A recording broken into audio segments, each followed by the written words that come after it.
Hello everyone. तो आज हम लोग स्टार्ट करने वाले हैं केमिकल रिएक्शंस एंड इक्वेशन। ये फर्स्ट चैप्टर है क्लास 10 का। तो केमिकल रिएक्शंस एंड इक्वेशंस एक बहुत ही अच्छा और इजी चैप्टर है। अगर आप लोगों को कभी भी ये लगता है कि केमिस्ट्री में हम लोगों को बहुत ज़्यादा पढ़ना पड़ेगा या फिर ये चैप्टर जो है ये हमसे नहीं होने वाला, तो ऐसा कुछ भी नहीं है। ये चैप्टर भी आपसे हो सकता है। बहुत ही ईजी चैप्टर है और इस चैप्टर में हम लोग कुछ डिटेल्स भी शेयर करेंगे, कुछ बेसिक चीज़ें एटम्स एंड मॉलिक्यूल्स से, जो फार्मूला वगैरह होते हैं। तो चलिए स्टार्ट करते हैं ये चैप्टर। और अगर अभी तक आपने हमारे चैनल को सब्सक्राइब नहीं किया तो सब्सक्राइब कर ले, क्योंकि अब इसमें डेली वीडियोस आने वाली है। तो चलिए केमिकल रिएक्शंस एंड इक्वेशंस में बेसिकली जैसा आप यहाँ पे हेडिंग पे देख रहे हो कि केमिकल रिएक्शन, तो केमिकल रिएक्शंस के बारे में हम पढ़ने वाले हैं और साथ ही हम पढ़ने वाले हैं इनके इक्वेशंस के बारे में। तो ये दोनों चीज़ों को जानने से पहले हमें पता होना चाहिए कुछ बेसिक चीज़ जो हमने ऑलरेडी 6, 7, 8 में पढ़ी हुई है। Chemical change and physical change. तो ये दो ऐसी चीज़ें हैं जो हमने पहले ही पढ़ी हुई हैं, बट अगर हम लोग यहाँ पे स्टार्टिंग में इसका थोड़ा सा नॉलेज ले लेते हैं, देख लेते हैं आप लोगों को भी कितना पता है केमिकल चेंज और फिजिकल चेंज, ताकि आपको ये चैप्टर समझने में ईजी हो जाए। तो फिजिकल चेंज क्या है बच्चों, आप लोगों को अच्छे से पता होगा कि फिजिकल चेंज ऐसे चेंजेस को कहते हैं जिनमें कोई केमिकल रिएक्शन या केमिकल बदलाव ना हो रहा हो, सिर्फ वहाँ पे फिजिकल चेंजेस हो रहे हो। जैसे फॉर एग्जाम्पल अगर हम लोग बात करें, आप वेजिटेबल कटिंग की बात कर लें। वेजिटेबल्स हैं, आप वेजिटेबल्स को कट करो, तो जब वेजिटेबल एक प्योर फॉर्म में है, एक आप ले लो, एक ब्रिंजल ले लो, ओके, एक बैगन ले लिया आपने, वो एक बैगन है, आपने उसे कट कर दिया। कट करने के बाद भी वो उसका टेस्ट, उसका स्वाद, जो भी चीज़ उसमें केमिकल्स है वो बैगन के ही रहेंगे, कोई चेंजेस नहीं होने वाला है। तो वो क्या हो गया, वेजिटेबल कटिंग में हमने देखा कि क्या हो रहा है, सिर्फ वो कट कर रहे हैं, फिजिकल चेंजेस आ रहा है। एक बड़ा पीस था, वो छोटे छोटे पीसों में हमने कट कर दिया। तो ये इस तरह के चेंजेस को हम कहेंगे फिजिकल चेंज। जैसे अगर आप कैंडल अगर बर्न कर लो, एक कैंडल है वो बर्न होगा, थोड़ी देर के बाद वो कम हो जाएगा मेल्ट होकर के, तो ये क्या हुआ, ये भी फिजिकल चेंज हुआ। आप यहाँ पे देखो उसकी हाइट डिक्रीज कर गई है, वहाँ पे क्या हुआ, वैक्स खत्म हो रहा है, कम हो रहा है धीरे धीरे, लेकिन यहाँ पे कोई केमिकल रिएक्शन नहीं हो रहा है। केमिकल चेंज तब कहते हैं जब कहीं पे केमिकल चेंजेस होता है, केमिकल रिएक्शंस होता है, वो केमिकल चेंज होता है। आइए देखते हैं केमिकल चेंज क्या है। होप फिजिकल चेंज आपको क्लियर हुआ होगा। Physical changes are those changes जिसमें कोई भी केमिकल रिएक्शन नहीं होता है। एंड केमिकल चेंज क्या है, केमिकल चेंज में जब आपके केमिकल रिएक्शंस होते हैं कुछ ऐसा कि नया बन जाए। जैसे फॉर एग्जांपल अगर आप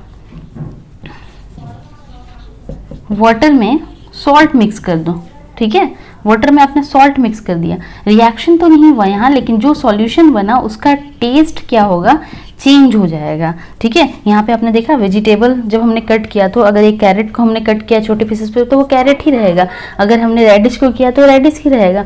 वैक्स जो मेल्ट हो गया है तो वो वैक्स ही है, वो चेंज नहीं हो रहा है। बट यहाँ पे क्या हो रहा है, वाटर के साथ जब हमने सॉल्ट को मिक्स किया, जो मिक्सचर हमारा बना उसका टेस्ट ही चेंज हो गया, उसकी प्रॉपर्टीज चेंज हो जाती है। तो इस तरह के चेंजेस जहाँ पे केमिकल चेंजेस इन्वॉल्व है, केमिकल रिएक्शंस इन्वॉल्व है, उन्हें हम कहेंगे केमिकल चेंज। तो केमिकल चेंज और फिजिकल चेंज से अभी कोई क्वेश्चंस ऐसे आ नहीं रहे हैं आज के टाइम पे। लास्ट 10 ईयर्स पहले तक केमिकल चेंज और फिजिकल चेंज से केमिकल रिएक्शंस एंड इक्वेशंस में क्वेश्चंस आते थे, बट हमें समझना ज़रूरी है क्योंकि यही इसका बेस है। तो चलिए हम स्टार्ट करेंगे chemical reaction and equations. Chemical reactions, तो केमिकल्स जब रिएक्ट करेंगे तो डेफिनेटली वो कुछ बनाएंगे, कुछ टूटेगा, कुछ पुराना टूटेगा, कुछ नया बनेगा, इस तरह से ये चलेगा प्रोसेस, रिएक्शंस होंगे। एंड इक्वेशंस, जब हम किसी केमिकल रिएक्शन को रिप्रेजेंट करते हैं तो सिंबल्स की मदद से, तो वो कहलाते हैं इक्वेशंस। तो पहले हम लोग एक केमिकल रिएक्शन लेते हैं और उनको इक्वेशंस में आपको बताते हैं कि इक्वेशंस क्या होते हैं। पहले हम लोग को इक्वेशंस को जानना है, then we will go to the part chemical reactions, types of chemical reactions. Because जब भी हम आप कोई केमिकल रिएक्शन पढ़ेंगे या किसी रिएक्शन की बात करेंगे तो आपको वो केमिकल रिएक्शन लिखना है, तो आप लिखोगे कैसे, जब वो उसका रिप्रेजेंटेशन का तरीका होता है। फॉर एग्जाम्पल जैसे मैंने कहा, hydrogen react with water to form, sorry, hydrogen react with oxygen to form water. Okay, तो आपने ऐसे लिखा H2 + O2 gives H2O। Okay, this is hydrogen, this is oxygen and this is water.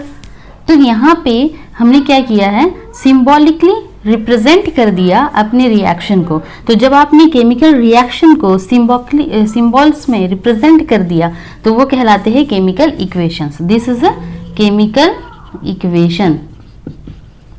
Hope आप लोगों को ये समझ में आ रहा होगा। इसी प्रोसेस में केमिकल इक्वेशंस को डिफरेंट डिफरेंट टाइप्स में हम लोग डिफाइन कर सकते हैं। अभी हम लोग सिर्फ इक्वेशंस की बात कर रहे हैं, रिएक्शंस में नहीं जाना है, ठीक है, इक्वेशंस की बात कर रहे हैं। तो केमिकल इक्वेशन हम वर्ड इक्वेशन भी लिख सकते हैं। वर्ड इक्वेशन क्या होगा मैम? तो वर्ड इक्वेशन है hydrogen plus oxygen gives water. यहाँ पे अगर आप लोग देखो तो हाइड्रोजन मैंने वर्ड्स में लिखा है, ऑक्सीजन, और जो प्रोडक्ट हमारा बन रहा है वो वाटर। अच्छा, कितने लोगों को ये पता है कि लेफ्ट हैंड साइड में जो होता है वो कहलाते हैं रिएक्टेंट्स, और जो राइट हैंड साइड में होता है वो कहलाते हैं प्रोडक्ट्स। ओके, तो hydrogen and oxygen are the reactants और ये वाटर क्या है? ये प्रोडक्ट है। तो ये जो हमने इक्वेशन लिखा है ये भी एक इक्वेशन है, बिकॉज यहाँ पे plus arrow this are the science, इस तरह के साइंस का यूज हो रहा है, तो ये भी एक इक्वेशन है। इस इक्वेशन को हम कहेंगे वर्ड इक्वेशन, और इन्हीं इक्वेशन को जब हम सिंबल्स में रिप्रेजेंट कर देंगे तब ये कहलाएगा केमिकल इक्वेशन। ओके, केमिकल्स का इक्वेशन है, ये भी वर्ड इक्वेशन है। क्लियर? अब हम बात करेंगे बैलेंस्ड केमिकल इक्वेशन की। यहाँ से 2 मार्क्स का क्वेश्चन मस्ट है, बैलेंसिंग ऑफ केमिकल इक्वेशन आएगा। आपने स्टैंडर्ड 8 में, स्टैंडर्ड 9 में भी बैलेंसिंग पढ़ी हुई है, बट हम लोग यहाँ पे थोड़ा सा रिवीजन करेंगे, 2-3 बैलेंसिंग के क्वेश्चंस भी करेंगे। तो चलिए देख लेते हैं कि बैलेंसिंग ऑफ केमिकल इक्वेशन या बैलेंस्ड केमिकल इक्वेशन किसे कहते हैं। तो अभी हमने जाना वर्ड इक्वेशन वर्ड्स में होते हैं, देन हमने एक केमिकल इक्वेशन भी लिखा। ओके, अब हम लोग करने वाले हैं, जानने वाले हैं बैलेंस्ड केमिकल इक्वेशन के बारे में। बैलेंस्ड केमिकल इक्वेशन किसे कहते हैं? जैसा अभी हमने बताया कि लेफ्ट साइड में होते हैं रिएक्टेंट्स और राइट साइड में होते हैं प्रोडक्ट्स। सो रिएक्टेंट से प्रोडक्ट बनते हैं। अब number of each atom of reactant equal to number of each atom of product. Means अगर रिएक्टेंट साइड में 2 हाइड्रोजन्स है तो प्रोडक्ट साइड्स में भी 2 हाइड्रोजन होने चाहिए, तब ये इक्वल होगा, और जब ये इक्वल होगा तब होगा वो बैलेंस्ड। बैलेंसिंग जानते हो ना, तराजू में हम लोग बैलेंस करते हैं, 2 साइड्स बिल्कुल इक्वल होने चाहिए, तब उसे हम बैलेंस्ड कहते हैं। तो ये बैलेंस्ड केमिकल इक्वेशन का मतलब ये है कि जब number of atoms in the reactant becomes equal to number of atoms in the product, then it is known as a balanced chemical equation. Exam में क्वेश्चन आएंगे, write the balanced chemical equation for the following equations या for the following reactions. Reaction is given, reaction लिखा हुआ होगा आपके पास कि nitrogen react with hydrogen to form ammonia. Then आपको क्या करना होगा? केमिकल इक्वेशन बनाना होगा और फिर उसे बैलेंस करना होगा, या फिर डायरेक्टली केमिकल इक्वेशन दिया हुआ है और आपको उसे बैलेंस करना है। सो क्वेश्चन तो बैलेंसिंग से मस्ट है कि आने ही है, तो बी प्रिपेयर्ड। 1 और 2 मार्क्स भी हमें बिल्कुल भी नहीं छोड़ना है। ओके, तो चलिए हम लोग एक बैलेंस करते हैं।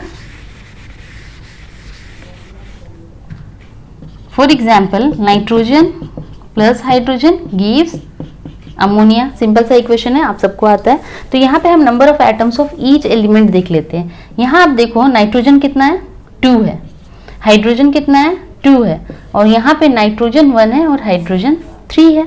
बैलेंस करना है तो यहाँ नाइट्रोजन 2 है, यहाँ नाइट्रोजन 1 है। अगर हम इसे 2 से मल्टीप्लाई कर दे तो 2 1 जा 2 हो जाएगा। कोफिशिएंट हमेशा बैलेंसिंग में आप लोग कोफिशिएंट लगाओगे, नीचे नहीं नंबर लगा देना, यहाँ पे नंबर नहीं लगा देना, ठीक है। यहाँ पे लगा दोगे तो ये 3 2 जा 6 हो जाएगा, यहाँ नहीं लगाना है। हम जो भी नंबर डालेंगे वो in the front of the molecules डालेंगे। ओके, सो अब आप देखो, चेक करो, 2 नाइट्रोजन 2 इंटू n, 2 नाइट्रोजन, दोनों साइड नाइट्रोजन तो बैलेंस हो गया, number of nitrogen both side 2। लेकिन हाइड्रोजन यहाँ पे कितना है? 2, और यहाँ आपकी कितना हो गया? 3 2 जा 6।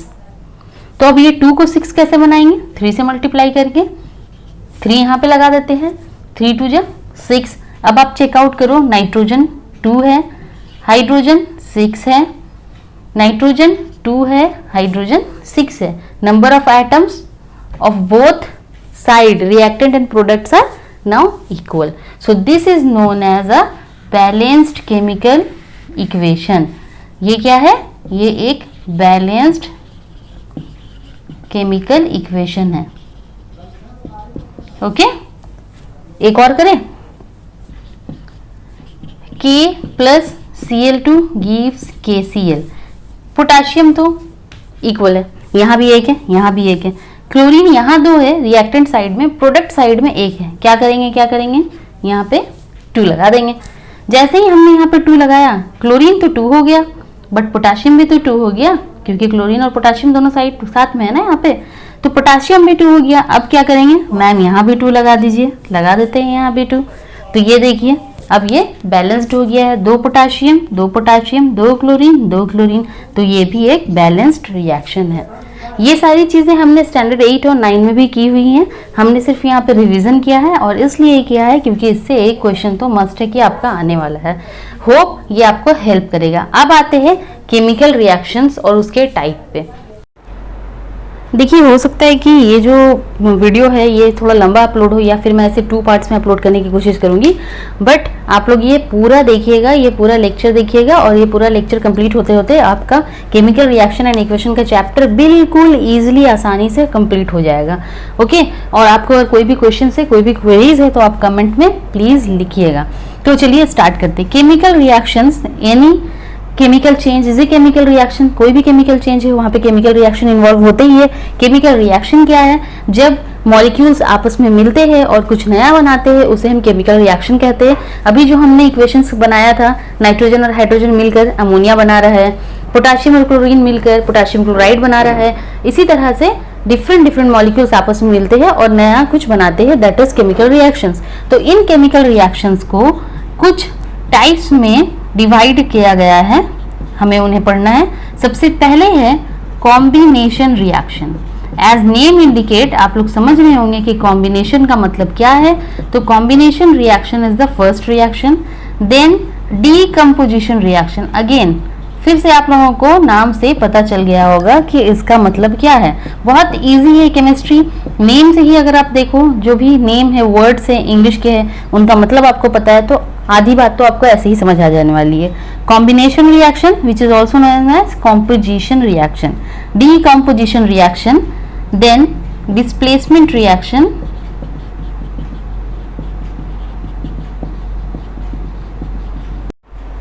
Displacement reaction and double displacement reaction. तो 1 2 3 4 ये 4 टाइप्स की रिएक्शंस हमें पढ़नी है। तो सबसे पहले आते हैं कॉम्बिनेशन रिएक्शंस। तो मैम इतने सारे रिएक्शंस है तो इनका डिफिनेशंस भी लर्न करना पड़ेगा। तो ऐसा कुछ नहीं कि आपको रट्टा मार के लर्न करना है, यहाँ पे याद करना है, आप इजिली इसे लर्न कर सकते हो। इसका रीजन ये है कि हम जब किसी चीज को साइंस में पढ़ते हैं, चाहे वो फिजिक्स हो केमिस्ट्री हो, आप जब साइंस में किसी चीज को पढ़ रहे हो तो उसे अपने वर्ड्स में लर्न करने की कोशिश करिए, अपने वर्ड्स में बना के एक्सप्लेन करने की कोशिश करिए, आपको आ जाएगा। अभी हम इसे पढ़ाते पढ़ाते आपको वो भी तरीका बताने वाले हैं, तो ध्यान से देखिए। फर्स्ट है हमारा कॉम्बिनेशन रिएक्शन। कॉम्बिनेशन मतलब कंबाइन हो रहा है। तो क्या कंबाइन हो रहे हैं? एटम्स और मॉलिक्यूल्स कंबाइन होंगे। मान लो कोई एटम है ए, दूसरा है बी, दोनों रिएक्टेंट से ए और बी कंबाइन होकर सी बना रहा है। यहाँ पे ध्यान दो, कॉम्बिनेशन कंबाइन होगा तो बनेगा, कॉम्बिनेशन नेम है तो कंबाइन होगा तो बनेगा। वहां पे यहाँ पे मैंने क्या किया है, 2 रिएक्टेंट लिया है, लेकिन प्रोडक्ट जो हमारा है वो क्या है, सिर्फ एक है, सिंगल है। तो कॉम्बिनेशन रिएक्शंस ऐसे रिएक्शंस होते हैं जहां पे जो प्रोडक्ट होगा वो सिंगल होगा। मींस रिएक्टेंट 2 या 2 से ज्यादा हो सकते हैं, लेकिन प्रोडक्ट जो है वो हमेशा क्या होगा, सिंगल होगा। क्या इसमें नाइट्रोजन और हाइड्रोजन अमोनिया फॉर्मेशन ले सकते हैं एग्जाम्पल? बिल्कुल ले सकते हैं। ये देखिए अमोनिया का फॉर्मेशन क्या है, नाइट्रोजन और हाइड्रोजन लिया हमने, रिएक्टेंट 2 थे, प्रोडक्ट क्या मिला, सिंगल। सो ऐसे रिएक्शंस, ऐसे सारे रिएक्शंस जिसमें प्रोडक्ट सिंगल होगा लेकिन रिएक्टेंट जो है वो 2 या 2 से ज्यादा होंगे, तो वो कहलाएंगे कॉम्बिनेशन रिएक्शंस। अब इसका डिफिनेशन चलो ट्राई करते हैं। क्या कहा हमने, 2 या मोर देन 2, तो हम लोग बोलेंगे what is combination reaction? When 2 or more than 2 reactants combine to give a single product, single याद रखना, single product, then it is known as combination reaction। यहाँ पे ये एग्जाम्पल डाल दो, वाटर का एग्जाम्पल डाल दो, ये तुम्हारा हो जाएगा कॉम्बिनेशन रिएक्शन। नेक्स्ट है हमारा डीकम्पोजिशन रिएक्शन। डीकम्पोजिशन का मतलब क्या, ब्रेक डाउन, टूटना। यहाँ पे क्या है, ये जस्ट अपोजिट है कॉम्बिनेशन का। यहाँ सिंगल प्रोडक्ट बन रहा था, यहाँ रिएक्टेंट जो है वो सिंगल होगा, एक रिएक्टेंट ब्रेक डाउन होगा 2 या 2 से ज्यादा प्रोडक्ट्स में। तो इसका डिफिनेशन क्या होगा मैम? इसका डिफिनेशन होगा when a single product break down into 2 और more reactant, sorry, when a single reactant breakdowns into 2 or more product, then it is known as decomposition reaction। just opposite है, देखो just opposite है combination का। इसका example है calcium carbonate. Calcium carbonate जब break down होता है तो कार्बन डाइऑक्साइड गैस निकलती है और कैल्शियम ऑक्साइड बनाता है। तो इसका मतलब क्या है, डिकम्पोज होना, टूटना। जब कोई एक सिंगल रिएक्टेंट टूटेगा दो या दो से ज्यादा मॉलिक्यूल्स में, तब वो कहलाएगा डिकम्पोजिशन रिएक्शन। वो उल्टा है ना, कॉम्बिनेशन का उल्टा है। कॉम्बिनेशन में सिंगल प्रोडक्ट था, इसमें क्या है, सिंगल रिएक्टेंट है। डिफिनेशंस भी दोनों के इजी है। अब आते हैं थर्ड पे। थर्ड है हमारा डिस्प्लेसमेंट रिएक्शन। डिस्प्लेसमेंट का मतलब क्या, डिस्प्लेसमेंट का मतलब कि अपनी जगह से हटना। डिस्प्लेसमेंट अपनी जगह से हटना। तो इसमें क्या होता है, इसमें एक AB प्लस C, ठीक है, कोई एक आयनिक कंपाउंड है या कोई भी एक कंपाउंड है, दो मॉलिक्यूल से बना, दो डिफरेंट एटम से बना हुआ या आयन से बना हुआ है, उसके साथ एक तीसरा मॉलिक्यूल का रिएक्शन हो और ये एक को डिस्प्लेस कर दे, एक को डिस्प्लेस कर दे, उसकी जगह से उसे हटा दे, तब हम इसे कहेंगे डिस्प्लेसमेंट रिएक्शन। तो डिस्प्लेसमेंट रिएक्शन होता क्यों है, पहले हम ये समझ लेते हैं। डिस्प्लेसमेंट रिएक्शंस कहाँ होते हैं, जब एक कोई लेस रिएक्टिव एलिमेंट प्रेजेंट हो किसी कंपाउंड में और दूसरा मोर रिएक्टिव, उससे ज़्यादा रिएक्टिव एलिमेंट हम ले आए उसके साथ रिएक्ट करवाने के लिए, तो वो क्या करेगा, वो उसे उसके प्लेस से हटा सकता है, रिमूव कर सकता है। यहाँ नीचे पे लिख के दिखाती हूँ, आप लोगों को समझ में आएगा अच्छे से। As for example, copper sulphate और आयरन का रिएक्शन हम लोगों ने देखा हुआ है, फेरस सल्फेट बन जाता है और कॉपर डिस्प्लेस होता है। आपने copper sulphate solution blue colour का, उसमें हमने एक आयरन नील डाला, देन उसका कलर ब्लू जो है वो चेंज हो जाता है, लाइट ब्राउन में चला जाता है, तो वो फेरस सल्फेट का फॉर्मेशन दर्शाता है हमें, ठीक है। तो कॉपर सल्फेट, यहाँ पे देखो ये जो आयरन है ये जस्ट कॉपर को डिस्प्लेस कर रहा है, उसकी जगह से, उस कॉपर को उसकी जगह से हटाकर खुद आ जा रहा है, ठीक है। तो ऐसा क्यों हो रहा है, बिकॉज रिएक्टिविटी सीरीज में iron is placed above the copper, copper से पहले आता है। रिएक्टिविटी सीरीज अगर आप लोगों को नहीं याद है तो आप लोग जाकर के उसे याद कर लीजिए। रिएक्टिविटी सीरीज के अकॉर्डिंग ही ये डिस्प्लेसमेंट रिएक्शंस होते हैं। तो जब एक least more reactive element least reactive element को उसके प्लेस से हटाकर खुद कंपाउंड फॉर्मेशन कर लेता है, रिएक्शन में पार्टिसिपेट करता है, तब इस तरह के रिएक्शंस को हम कहेंगे डिस्प्लेसमेंट रिएक्शन। होप ये आप लोगों को क्लियर होगा, और इस रिएक्शन को और क्लियर करने के लिए आप लोगों को रिएक्टिविटी सीरीज याद होनी चाहिए। लास्ट अब हम अपने रिएक्शन की बात करेंगे, डबल डिस्प्लेसमेंट रिएक्शन। तो आप लोगों ने देखा कि डबल डिस्प्लेसमेंट रिएक्शन में तो एक ज्यादा रिएक्टिव एलिमेंट है, वो एक कम रिएक्टिव एलिमेंट को हटा दे रहा है। फॉर एग्जांपल, क्लास में कोई ज्यादा ताकतवर बच्चा है, वो एक कमजोर वाले बच्चे को बोलेगा हटो मेरे प्लेस से, वो नहीं हटेगा तो वो उसे उठा के हटा देगा, है ना, ऐसा करते हो ना आप लोग। तो ये कब होता है, जब एक कोई स्ट्रॉन्ग एलिमेंट आ जाए, एक ज्यादा रिएक्टिव एलिमेंट आ जाए एक लीस्ट रिएक्टिव वाले को, तो उसको उसके कंपाउंड से हटा देता है। लेकिन डबल डिस्प्लेसमेंट रिएक्शंस क्या होते हैं, डबल डिस्प्लेसमेंट रिएक्शंस कुछ इस तरह के हैं कि दो कंपाउंड्स आपस में रिएक्ट करें और एक्सचेंज ऑफ आयंस हो। इसे सिंपल कहते हैं, when exchange of ions takes place in a chemical reaction then it is known as double displacement reaction. So what is exchange of ion, generally देखा गया कि आयनिक कंपाउंड्स में अगर दो आयनिक कंपाउंड्स आपस में रिएक्शन कर रहे हैं तो एक का नेगेटिव पार्ट दूसरे के पॉजिटिव पार्ट के साथ अगर चला जाए तो ये कहलाएगा एक्सचेंज ऑफ आयंस। इसका नेगेटिव पार्ट इसके साथ चला गया, इसका नेगेटिव पार्ट इसके साथ आ गया, तो ये देखो ये प्रोडक्ट्स हमें मिलते हैं। तो चलो इसे एक रिएक्शन के थ्रू समझते हैं। अगर हम ammonium chloride NH4Cl plus sodium sulphate का रिएक्शन करवाएं, तब ये क्या होगा, इसमें नेगेटिव पार्ट क्या है Cl, इसमें पॉजिटिव पार्ट क्या है सोडियम, ये दोनों आपस में रिएक्ट कर जाएंगे, NaCl बना देंगे, और इसका पॉजिटिव NH4 अमोनियम आयन और सल्फेट आयन ये आपस में मिलके अमोनियम सल्फेट बना लेगा। तो ये रिएक्शन हो जाएगा। तो यहाँ क्या हुआ, एक्सचेंज ऑफ आयन हुआ है। इसकी नेगेटिव पार्ट ने इसके पॉजिटिव पार्ट के साथ बनाया और ये पॉजिटिव इस नेगेटिव के साथ जाकर कंपाउंड बना रहा है। तो यहाँ एक्सचेंज ऑफ आयंस हो रहा है। तो डबल डिस्प्लेसमेंट रिएक्शन क्या है, डबल डिस्प्लेसमेंट रिएक्शन वैसे रिएक्शन है जहाँ पे एक्सचेंज ऑफ आयंस हो जाते हैं। तो हमने आज चारों रिएक्शंस के टाइप्स को पढ़ लिया है। पहला हमने पढ़ा था कॉम्बिनेशन रिएक्शन, देन हमने पढ़ा डिकम्पोजिशन रिएक्शन, देन हमने पढ़ा देन हमने पढ़ा डिस्प्लेसमेंट रिएक्शन और अब पढ़ा डबल डिस्प्लेसमेंट रिएक्शन। एक बार रिवाइज करते हैं। कॉम्बिनेशन जिसमें सिंगल प्रोडक्ट बनते हैं, डिकम्पोजिशन जिसमें सिंगल रिएक्टेंट होते हैं, डिस्प्लेसमेंट जिसमें एक मोस्ट रिएक्टिव एलिमेंट एक लीस्ट रिएक्टिव एलिमेंट को डिस्प्लेस करता है, एंड डबल डिस्प्लेसमेंट जिसमें एक्सचेंज ऑफ आयंस होते हैं। तो आज का क्लास मैं यही स्टॉप कर रही हूँ। नेक्स्ट पार्ट के लिए आप लोग कल देखिएगा, कल मैं नेक्स्ट पार्ट अपलोड करूंगी। होप आपको ये सारा चैप्टर अभी तक हमने जितना भी पढ़ा समझ आया होगा। चैनल को सब्सक्राइब जरूर कर लेना, लाइक करना अगर वीडियो अच्छी लगी है तो, और कमेंट जरूर करना।